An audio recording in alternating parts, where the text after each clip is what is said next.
Bonjour à tous. Voilà, avant de commencer la formation, je voulais, prendre un temps, de faire juste une petite introduction sur le pourquoi faire une slide.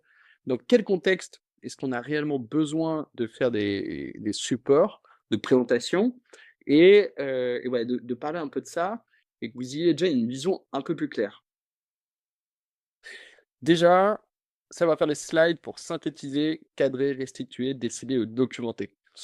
On va vous demander souvent de faire la synthèse d'une analyse. Vous allez travailler sur un Excel, il y a beaucoup de données. La slide va vous servir à condenser et à traduire ça en messages clés. Évidemment, deuxième point, c'est pour la préparation d'une réunion, d'un atelier. Ça va vous permettre de poser le contexte, l'agenda, les objectifs pour cadrer la discussion. Et la slide sert à guider l'échange, à éviter de partir dans tous les sens. Extrêmement important.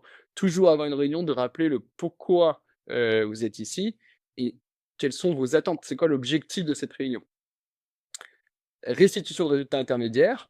Donc ça, je vous l'ai, déjà présenté. Ça permet de partager à votre manager ou à votre client où est-ce que vous en êtes. La slide permet de faire un point d'avancement clair, visuel et traçable.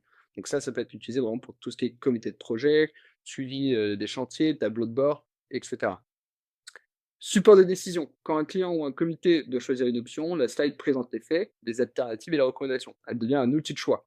Donc les supports de décision, alors évidemment, ça peut être une seule slide quand vous devez être très précis, ça peut être des sommaires exécutifs, ça peut être des slides d'arbitrage, des présentations de scénarios, de recommandations, mais ça peut être aussi des comités de pilotage. Donc dans les comités de pilotage, on va avoir un mélange de résultats intermédiaires et de supports de décision. Et enfin, documentation finale. En fin de mission, le deck de slides constitue le livrable officiel, souvent plus lu qu'un rapport écrit. C'est la mémoire du projet et un support qui doit être compréhensible, même sans vous.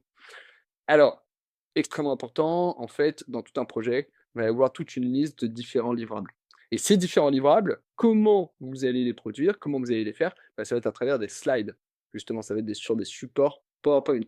Donc c'est ça qui est très important. Et en fait, c'est ça qui va représenter la documentation finale. Vous allez avoir un ensemble de supports, un ensemble de slides extrêmement bien construits. Donc, il va y avoir des comités de pilotage, il va y avoir des comités de projet, il va y avoir de la documentation, il va y avoir de l'analyse Excel, etc., etc. Et donc ça, c'est ce qui va vraiment vous permettre, dans votre gestion de projet, à avoir un outil, un livrable clair à la fin quand vous le restituez, quand vous finissez votre mission. Voilà. Donc, on retient la synthèse d'une analyse pour préparer une réunion ou un atelier, pour restituer des résultats, pour prendre des décisions et enfin pour documenter.